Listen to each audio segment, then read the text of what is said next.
जा. अहो नाही, मी घरी गेलो होतो ते मला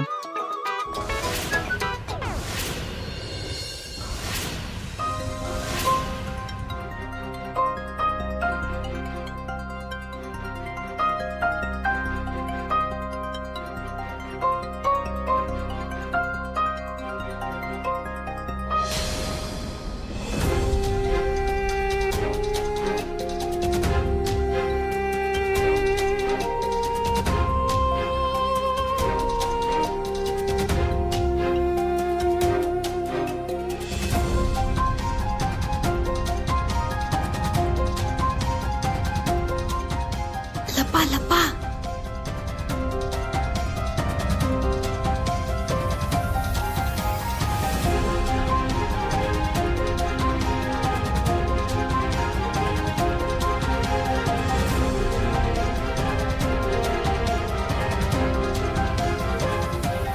तुम्ही काय डोक्यावर पडलात का?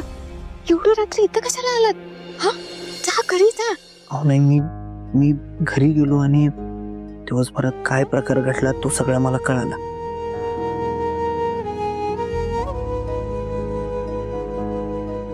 त्यासाठी मी भाऊंची माफी मागायला आलोय. आई पण जरा जास्तच बोलली. आता भाऊंनी हे सगळं मनाला लावून घेतलेलं नसावं म्हणजे झालं. तरी पण आईच्या बाजूनं सॉरी. भाऊंनाही आणि तुम्हालाही. एक सांगू का? तुम्ही माझ्यासोबत स्टुडिओमध्ये काम करता ते भाऊंना कळू द्यायचं नाही. तुम्ही त्यांना सांगणार नाही ना? डोंट वरी. तुम्हाला ज्या गोष्टीचा त्रास होईल अशी गोष्ट मी कधीच नाही करणार. Trust me.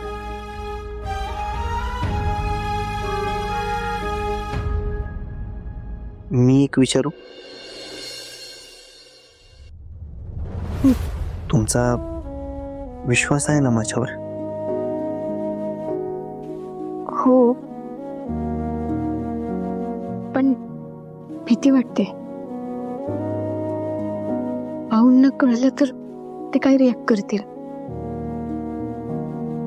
नाही म्हणजे आपल्या फॅमिलीज मध्ये एवढे मतभेद आहेत. तुम्हाला भीती नाही वाटत? आपल्या मैत्रीबद्दल जर तुमच्या आईला कळलं तर? आई खूप इम्पॉर्टंट आहे माझ्यासाठी आणि तिला काय वाटतं ते सुद्धा. खूप प्रेम आहे माझं तिच्यावर आणि तेवढीच काळजी सुद्धा. एवढं सगळं माहिती असून पण तुम्हाला माझ्याशी फ्रेंडशिप करायची होती का? माहिती नाही खरंच. म्हणजे आतून असं मनातून काहीतरी वाटतं. आय डोंट नो काय पण वाटतं. शांत तरी थोडं एक्साइटमेंट वालं, गोड तरी तुमच्या माझ्या स्वभावासारखं थोडं तिखट. माहित नाही काय, आणि तेच मला शोधून काढायचंय की काय असं तुमच्या सहवासात, तुमच्या मैत्रीत माझा आईवर एवढा जीव असून सुद्धा तिला हे पटणार नाही हे माहिती असून सुद्धा मी स्वतःला थांबवू शकलो नाही. आईच्या स्वाभिमानापेक्षा तुमची मैत्री जास्त हवीशी वाटते मला.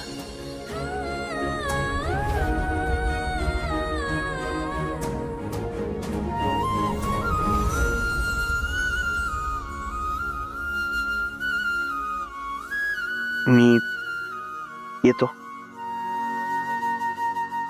Bye. Bye. Good night. Good night.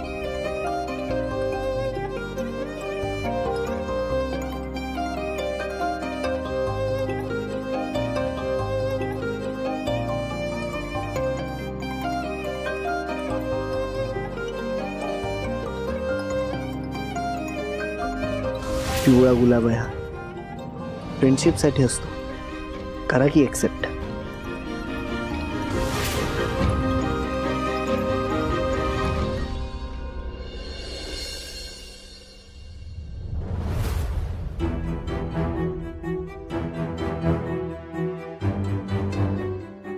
एवढ्या रात्री तुम्ही कुठे गेला होता?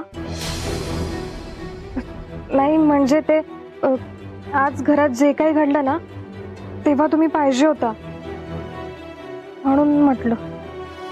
तुम्ही कशाला लक्ष घालता यात? म्हणजे मी या घरची मेंबर नाहीये का?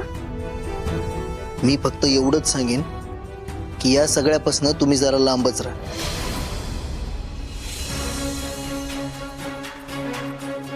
दामिनी मुजुमदार बोलते. आज जी समितीवर माझी नियुक्ती झाली त्या संदर्भात मला जरा मंत्री साहेबांशी बोलायचंय. साहेब बिझी आहेत, आता बोलणं शक्य नाही.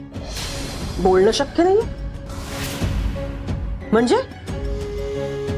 इलेक्शन लागतात तेव्हा आम्ही बिझी असलो तरी सुद्धा आम्ही फोन उचलतोच ना. मग जेव्हा आम्हाला महत्वाचं बोलायचंय तेव्हा तुमचे साहेब कामात आहेत. वा, त्यांचं काम झाल्यानंतर जरा एकदा त्यांच्याशी बोलणं करून द्या. आलं लक्षात?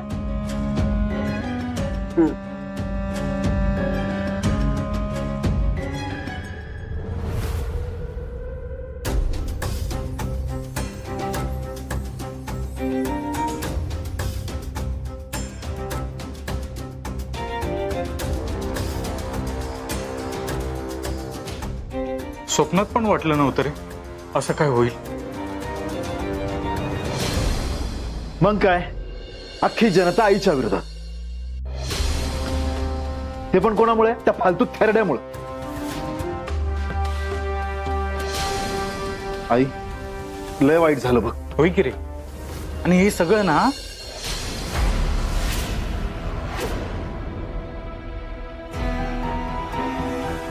ही तुमची कोरडी काळजी आहे ना, ही बाद झाली.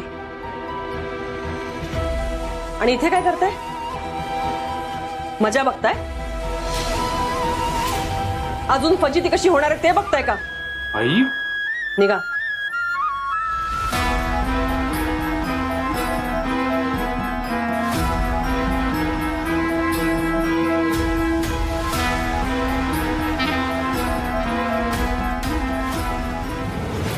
नीता, आज घरात जे काही घडलं ना ते धैर्य भाऊजींना लवकरात लवकर कळलं पाहिजे. बघ, सावी आणि धैर्य भाऊजींचं काहीतरी सुरू आहे हे आपल्या नवऱ्यांनी आईना सांगायला आधी आपण त्यांच्या कानावर घातलं पाहिजे. म्हणजे ते काहीतरी करू शकतील. हो ना ताई? जेवलात वहिनी?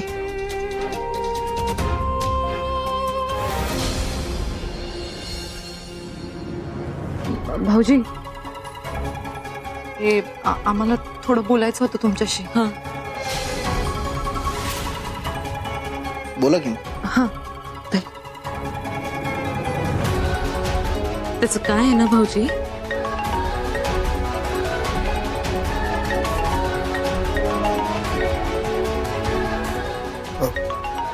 एकच मिनिट वहिनी, जरा इम्पॉर्टंट कॉल रिसीव्ह करायला लागा.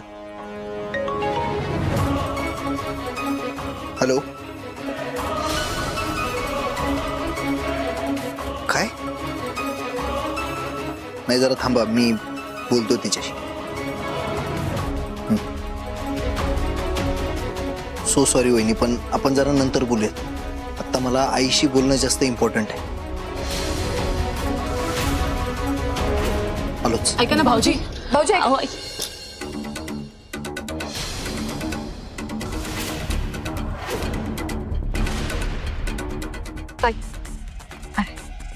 थांबा.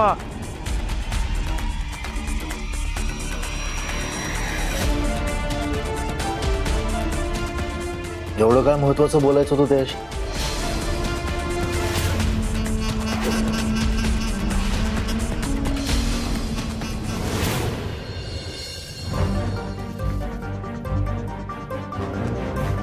आई, आता एवढ्या उशिरा तू मंत्री साहेबांना कॉल का केला होतास? मग काय करू? तुला वेळ आहे? शेवटी मलाच काहीतरी करायला हवं ना. आई ग, असं का बोलतीयस? असं का बोलतेस म्हणजे? माझा एवढा अपमान झाला त्याचं काही आहे तुला? त्या भाऊरावांमुळे मला सगळ्यांसमोर मान झुकवावी लागली. त्या भाऊरावांच्या नातीनं अख्ख्या गावासमोर मला सांगितलं की तुमच्या मुलाला मला सॉरी म्हणायला सांगा. त्यांच्याबद्दल जराही राग किंवा चिडचिड नाही होत तुला? आणि काय रे, तुला तुला त्यांच्याबद्दल राग होता ना? मग अचानक हा प्रेमाचा पाझर कसा काय फुटला?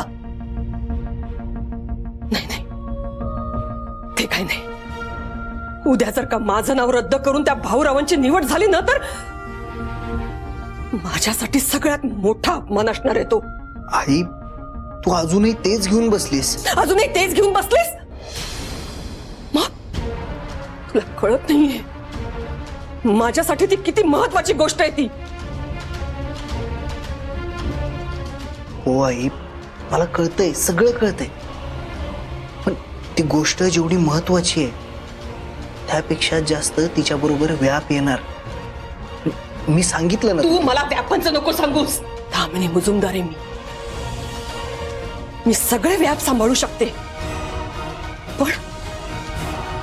पण त्या भाऊरावांमुळे जर का त्या समितीवरनं माझा बाण उतारा झाला ना तर हे मात्र मी कधीच सहन नाही करणार. बघशील नाही त्यांच्या नाकावर टिचून त्या समितीची सदस्य झाली ना तर नावाची दामिनी मुजुमदार नाही मी. आणि म्हणूनच मी त्या मंत्र्यांना फोन केला होता. हे बघ आई, तू फोन करून काय होणार आहे? नाही म्हणजे तू किती काही बोललीस, काही सांगितलं ना तरी शेवटी त्यांना जे वाटतं तेच ते करणार. त्यांनाही प्रेशर असतं वरतून. तर तू नको मला शिकवस. तुला वेळ आहे का माझ्यासाठी? नाहीये ना. तुझं हल्ली तुझ्या मनासारखं चाललंय. कधीही यायचं, कधीही जायचं, काय करतोस काही सांगायचं नाही. ठरलंय ना तुझं तुझ्या मनासारखं वागायचं. मग आता मी ठरवलंय आता माझ्या मनाला येईल ना तसंच वागणार आहे मी. हे बघ आई, बस.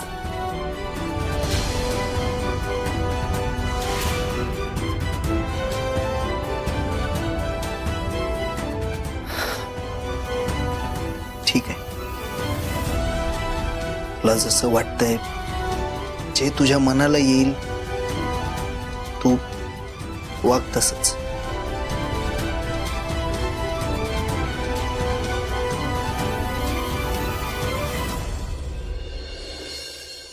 नीतू, काय ग? हा, एवढं काय महत्वाचं सांगायचं होतं धैर्यला? आम्हाला पण सांगा की. बोला.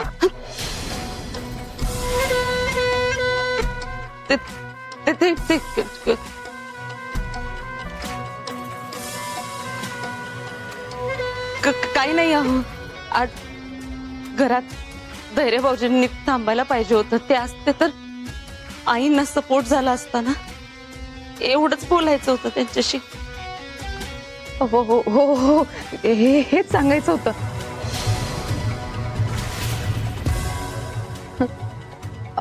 अहो खूप कामं पडलेत, आवरून घेते. हा,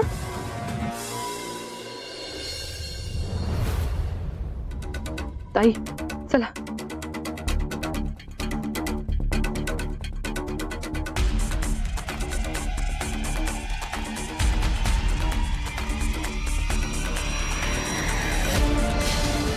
अरे दादा, लय वाईट झालं आज. त्या भाऊने ना लय इन्सल्ट केला आईचा. पण हा धैर्य काय माहित कुठं होता.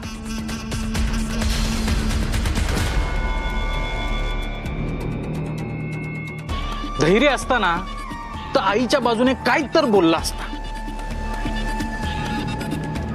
पण तो अरे धैर्य इथंच आहे की काय रे? धैर्य, आईचा तुझ्यावर किती विश्वास आहे. तिला वाचवायचं सोडून तूच गायब. अरे काय तू कुठं होतास?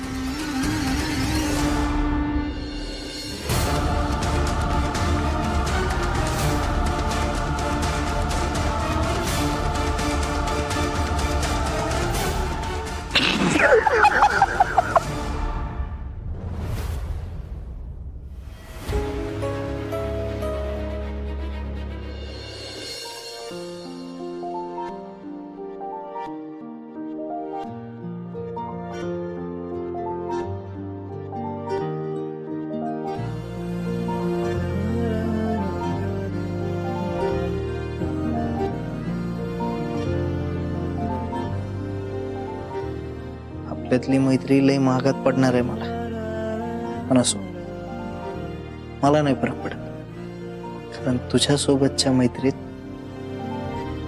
No issue.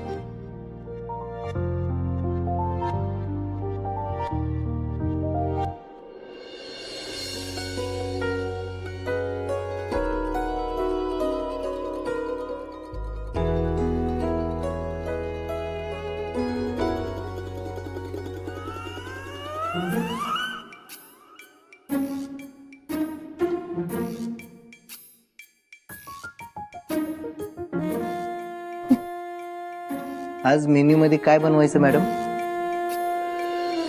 आज काहीतरी गोड बनवा. बदामाचा शिरा. हो.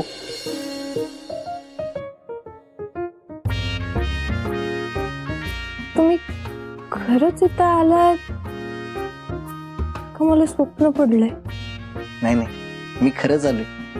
चिमटा काढू काय? Good morning.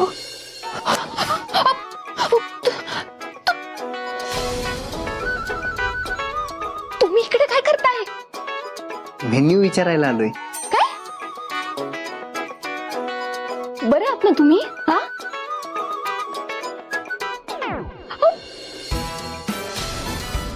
एक मिनिट. तुम्ही डायरेक्ट रूम मध्ये कशी काय आलात? नाही नाही नाही नाही, डायरेक्ट नाही आलो मी 4 व्हीलरने आलो. गाडी बाहेर लावली, मग आतमध्ये हॉलमध्ये आलो. भाऊ दिसताय का बघितलं नाही, म्हणजे भेट झाली असते ना. मग तुमची रूम दिसली, मग इकडे आलो मेन्यू विचारायला. सांगा ना काय बनवायचंय. तुम्हाला कळतंय तुम्ही काय बोलताय? हा, अहो तुम्हाला भाऊनी तर बघितलं ना तर लय मोठा घोळ होईल. चला इथून चला. तुम्ही निघा इथून. चला चला. मेन्यू काय बनवायचं ते तर सांगा. मेन्यू जाऊ दे, तुम्ही आधी तुम्ही इथं थांबा, मी पुढे जाईन, माझ्या मागे मागे या. कळलं? हा चला. नाही, मी एक काम करतो, मी पुढे जातो. थांबा ना इथं जरा, माझ्या मागे मागे या ना. थांबा. हा. चला चला चला.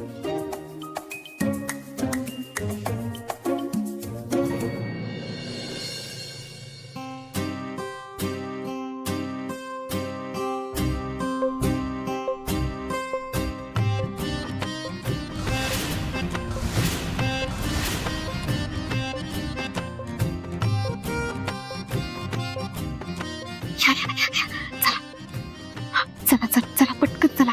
तुम्ही नाहीये, चला तुम्ही चला पटकन. माझा आई तरी बघायच्या. चला पटकन, तुम्ही कोण बघेल तो. अहो सावी, माझा ऐकू. कोण आलं म्हणायचं?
भाऊ हे धैर्य आलेत. कशाला आलेत काय माहिती.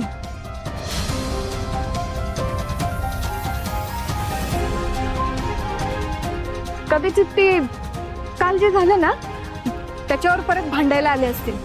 हा, तुम्ही माझ्या आईला असं बोललात कसा, हात जाब विचारायला आलात ना. हा, हो जरा थांबा. नाही म्हणजे मी आलोय ना, तर का आलोय याचं कारणही मलाच सांगू द्या की.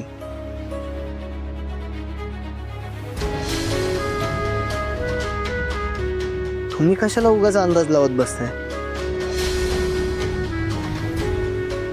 भाऊ, मी ऍक्च्युली तुमचं अभिनंदन करायला आलोय.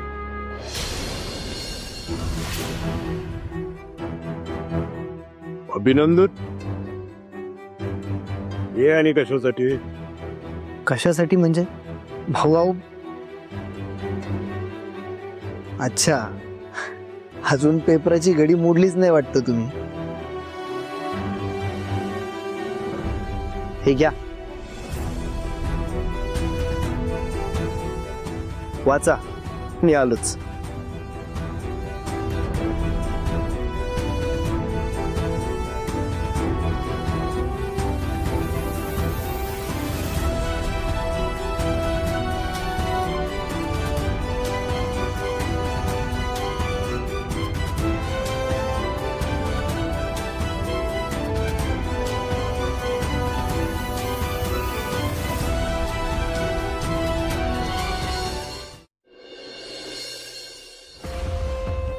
महाराष्ट्र राज्य शिक्षण समितीच्या अध्यक्षपदी भाऊराव नाईक यांची नियुक्ती.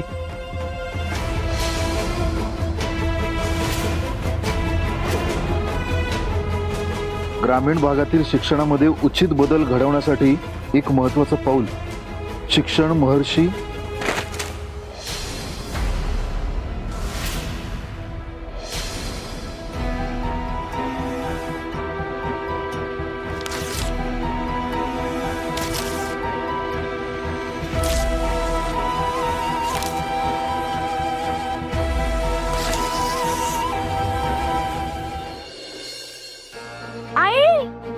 आई बाहेर या लवकर, या की लवकर.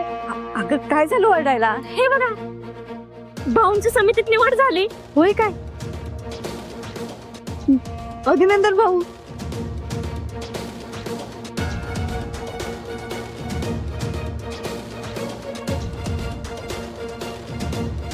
अभिनंदन भाऊ.